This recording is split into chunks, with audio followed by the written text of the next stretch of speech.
Drama serial हसरत की next episode में आप देखेंगे सनाया जिसकी टेंशनों की वजह से आखिर तबीयत खराब ही हो गई।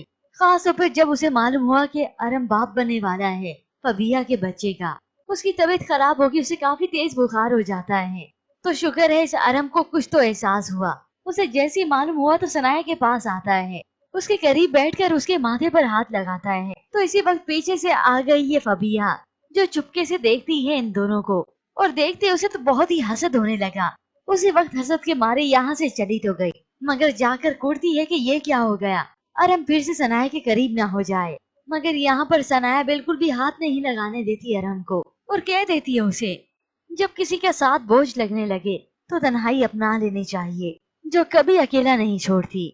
और उधर हमजा जिसकी मुलाकात हो गई फबिया से, देख लिया उसने अपनी आंखों से अरम के साथ इसे खुश, तो वो इसके बाद काफी डिस्टर्ब सा हो जाता है। उसके जख्म तो जैसे फिर से ताजा हो गए, और ऊपर से उसकी तबीयत खराब अलग से होती है।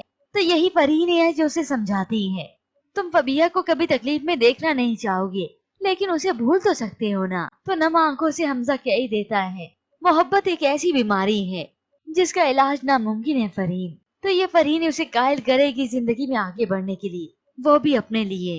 अब जो भी है फरीन का गलत रास्ता तो नहीं, बेशक वो अपनी खुशियों के लिए भी कर रही है, लेकिन उसे असल में एहसास होता है हमजा का कि हमजा किस कदर सच्चा इंसान है, नेक नियत इंसान है। और फिर वहाँ पर सुबह होते ही फबिया जिसे जेलिस तो थी ही, जैसे ही सनाया को किचन में देखती है तो फौरन से उसके करीब आकर माथे पर हाथ लगाती है, चेक करती है कि सचमुच का बुखार है भी या बहाने कर रही है।